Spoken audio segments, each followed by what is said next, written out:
ये सरकार की बुनियाद ही धोखे से हुई है।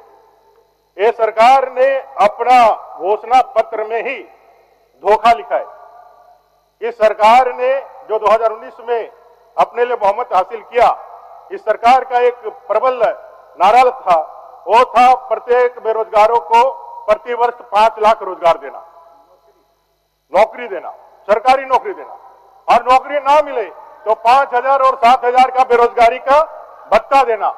ये सरकार का एक बहुत बड़ा युवाओं को ठगने के लिए एक ऐसा जाल था, एक ऐसा ट्रैप था जो इन्होंने प्रयोग में लाया। उससे 2 कदम आगे बढ़ करके हेमंत ने एक और विषय कहा था, हेमंत जी ने, कि अगर मैं ये नहीं कर पाऊं तो राजनीति से संन्यास भी ले लूंगा। मैं नहीं कह रहा, कई एक वीडियोज पूरे देश झारखंड में वायरल है। आप वहां कह करके आप सरकार में सत्ता में आए, और सत्ता में आने के बाद ये चाहे सहायक पुलिसकर्मी जो अभी यहां तक पहुंचे हुए हैं, आप आ रहे होंगे तो देखे होंगे, इन सहायक पुलिसकर्मियों को भी आपने कहा था कि हम आएंगे तो इनको भी हम परमानेंट करके इनके सैलरी और बाकी डीए सब बढ़ाएंगे। हद तो तब हो गई जब आपके मंत्री और आप लोगों ने ऐसा घोषणा करके माला पहन लिया, मिठाइयां खा ली, और मिठाइयां माला खाने के बाद भी आज जब आप उत्तरार्ध में हैं, अब जाने वाले हैं, तब भी वो वहां बैठ करके अपने उसी मांग के लिए आज भी अपने बाल बच्चे के साथ यहाँ ठग करके यहाँ पहुंचे हुए। तो मैंने कहा कि ये सरकार ठग करके ही सरकार सत्ता में आई है, और ठग करके ही इन्होंने 5 साल ये सत्ता चलाई है। जब जब युवाओं का आक्रोश बढ़ा, जब जब महिलाओं का आक्रोश बढ़ा, फिर कोई ठगने की नई स्कीम लेकर के आप चले। आप कहें कि भाई इस बार हम आएंगे तो 1 लाख रुपये 1 जुलाई को दे देंगे, खटाखट 8,500 रुपया दे देंगे, ऐसा कहकर के आपने चुनाव में जाने का वायदा किया, और चुनाव में गए, 1 जुलाई भी पार हो गई, किसी को 1 पैसा नहीं मिला। अभी आप कह रहे हैं 1 लाख दे करके भाई इतना देंगे। महोदय, इस सरकार में 4 महीने से पेंशन नहीं मिला है। जिस योजना का ये ढिंढोरा पीटते हैं, बूढ़े बूढ़ियों को 4 महीने से पेंशन नहीं मिला है। जिन अन्य योजना का आप ढिंढोरा पीटते हो, 11 महीने 12 महीने से ग्रीन कार्ड होल्डरों को अन्न नहीं मिला है। कितना ठगिएगा महाराज। जो परीक्षाएं आपने ली, वो परीक्षाएं एक भी परीक्षाएं फ्री एंड फेयर नहीं हुआ, सब में कदाचार के आरोप लगे। जैसे सीजीएल के जितनी एग्जामिनेशन हुए, सारे एग्जामिनेशन में कदाचार का आरोप लगा। पीजीटी के अभ्यर्थी आज सड़क पर हैं, उन्होंने बकायदा पूरे उदाहरण के साथ दिखाया है कि किस तरह से सेटवेट इन्फोटेक जिसने इस एग्जाम को कंडक्ट किया है, उस सेटवेट इन्फोटेक को जैसे सीजीएल के एग्जाम में गड़बड़ी के कारण ब्लैकलिस्ट किया गया, उसने ही इस एग्जाम को कंडक्ट कराया। बाकी राज्यों में वो ब्लैकलिस्टेड है, आपने ब्लैकलिस्ट कराया और उसी से एग्जाम भी ले रहे हैं। आपने जेई के एग्जाम में एफआईआर दर्ज किया, एफआईआर आगे नहीं बढ़ा। एक गिरफ्तारी के बाद उसका जो है वो परीक्षा रद्द हुई, लेकिन वो अंजाम तक नहीं पहुंचा। सीजीएल में जो गड़बड़ियां हुई, उसके लिए एसआईटी का गठन हुआ, विधानसभा के 2 स्टाफ पकड़े गए, लेकिन उस एसआईटी का जांच का कोई नतीजा नहीं पहुंचा। और अभी पीजीटी का मामला, ये पूरे मामले जो हम लोग देख रहे हैं, युवाओं को पहले तो 5 लाख नौकरी तो बहुत दूर की बात है, जो 500,000 जो नौकरियां आप देने के लिए आगे बढ़े, वो भी नौकरी देने के नाम पर नौकरियों को बेचा गया।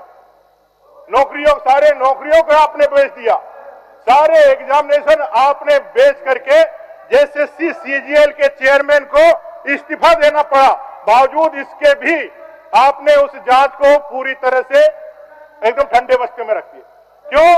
क्योंकि इसकी सीधी आंच आप तक पहुंचने वाली थी, सरकार तक पहुंचने वाली थी, ये सीधी आंच आप तक पहुंचने वाली थी, आपने उसका कोई ध्यान नहीं लगाया।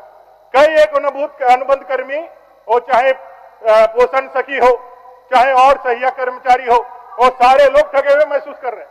अब पारा शिक्षक भी जिनसे आपने मालाएं पहनी, वो भी आज सड़कों पर उतरने के लिए तैयार हो रहे हैं। महोदय, इसलिए मैं कह रहा हूं, ठगबंधन सरकार थी जो ठग करके सरकार बनाई और वायदा खिलाफी करके आज सरकार को आगे बढ़ाने का काम किया। महोदय, लॉ एंड ऑर्डर की स्थिति क्या है?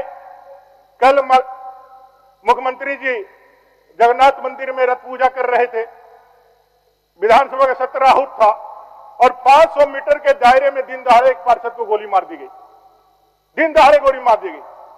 बगल में गोली मार करके दुकान लूट लिया, कुछ दिन पहले दुकानें लूट ली गई। पूरे झारखंड में एकदम से अराजकता है।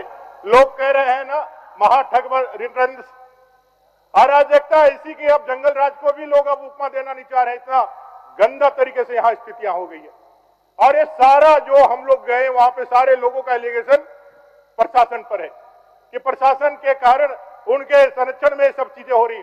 जब वो पार्षद वेद प्रकाश ने बताया था कि उनकी जान को खतरा है, जब डीएसपी और सभी लोगों को इस तरह के मालूम थे, तो फिर क्यों नहीं उस पे जो उसको बचाने का काम किया, क्यों गोलियां चली, क्यों अभी तक सीसीटीवी और इतना लाखों लोग रहने के बाद भी ये घटना घटित हुई और अभी तक पकड़ा नहीं किया गया। ये सारे चीजें आज झारखंड के अंदर तैर रही है। महोदय, डेमोग्राफी जिसको हम लोग कहते थे, आप कह देते कि वे डेमोग्राफी जो है, ये जो इसका बात करते हैं, ये राजनीति करते हैं, ये राजनीति की बातें करते हैं। लेकिन हकीकत ये है महोदय कि संथाल पुराना में डेमोग्राफी आज चेंज हो गई है और ये बातें हाई कोर्ट ने भी मानी। हाई कोर्ट ने भी एक साफ निर्देशन दिया और ये स्टैंडिंग ऑर्डर थ्रू गवर्नमेंट नहीं दिया। उन्होंने सीधे उपायुक्तों को कहा कि सरकार को समझना होगा कि संथाल पुराना के जिलों में डेमोग्राफी चेंज हो रही है और संथाल पुराना के सारे डीसी इस बात को जानकारी रखे और आपस में समन्वय बना करके इस डेमोग्राफी को कैसे हम रोके, इस डेमोग्राफी चेंज को कैसे रोके, इसके लिए कार्रवाई करें। महोदय, हद तो तब हो जाती है जब गोपीनाथपुर पाकुड़ का सारे हिंदू आबादी है और किस तरह से पर्व की आड़ लेकर के पश्चिम बंगाल से लोग घुसते हैं सैकड़ों की संख्या में और घुस करके हिंदू आबादी पर आक्रमण कर देते हैं, आक्रमण करके उनके घरों को जला देते हैं, बमबाजी करते हैं। और जो बंगाल की स्थिति परिस्थिति है आज डेमोक्रेसी वहां जिस तरह से पश्चिम बंगाल में खत्म हो गई है, लोकतंत्र बचा नहीं है, चुनाव वहां फिर एंड फेयर होता नहीं है, टीएमसी के गुंडे वहां राज करते हैं और टीएमसी के गुंडे पुलिस के राइफल लूट करके वहां गोलियां चलाने के काम करते हैं। एफआईआर में वहां का झारखंड में जो एफआईआर हुआ उसमें कहा गया पुलिस के हथियार लूट करके पश्चिम बंगाल से इतने उन लोगों का मन बड़ा हुआ है, उन लोगों ने गोलियां चलाई पूरी तरह से, एक तरह से आक्रमण करने का। जब हम लोग गए तो लगा ही नहीं कि वो अंतरराज्यीय विषय है, ऐसा लगा कि अंतरदेशीय विषय है। ये इतना घटना होने के बाद भी जब वहां के पूरे ग्रामीण पुलिस पैकेट की बात कर रहे हैं, वो कह रहे हैं कि हम लोग को यहाँ रहने नहीं दिया जाएगा, लोग बोलने दीजिए, उनको डरा रहे हैं कि उनके जमीनों को लूट लिया जाएगा, उनको वहां से भगा दिया जाएगा। ये मैं नहीं कह रहा हूं, वहां के लोग कह रहे हैं, एफआईआर में बताया गया है, ये डेमोग्राफी चेंज की जो विषय है उसको बताया गया है। आज उनको भगाने के लिए जो काम किया जा रहा है, आज लोग डरे हुए हैं, उनको लग ही नहीं रहा है कि हम यहाँ पर हैं, उनको लग रहा है कि हम बांग्लादेश में हैं। उनको संरक्षण देने का काम कौन करेगा, उनको संरक्षण देने का काम कौन करेगा? महोदय, ये मैं सरकार से कहना चाहता हूं, ना किसी मंत्री का कोई बयान आया, ना मुख्यमंत्री का बयान आया।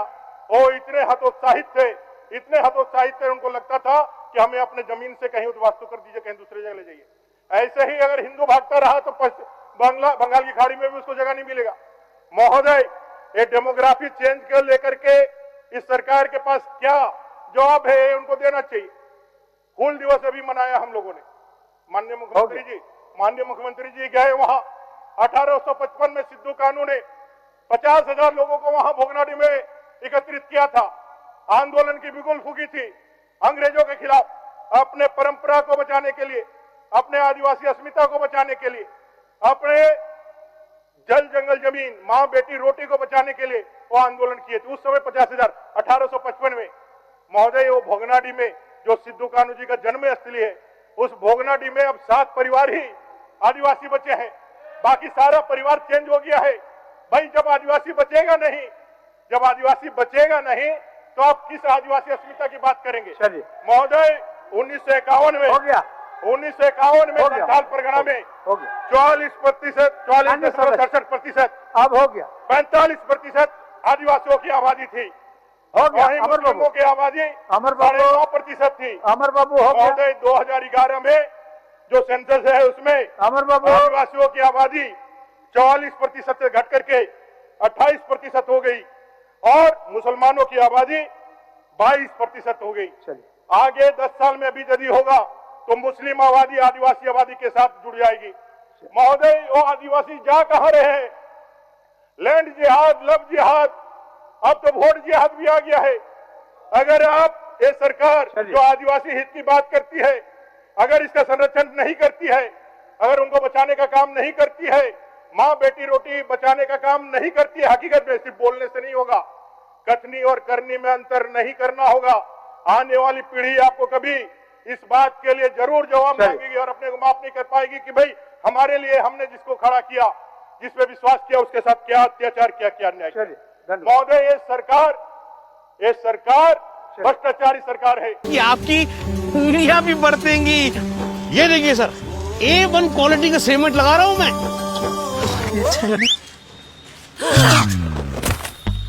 मजबूती का सारा ठेका हम ही लिए हैं का?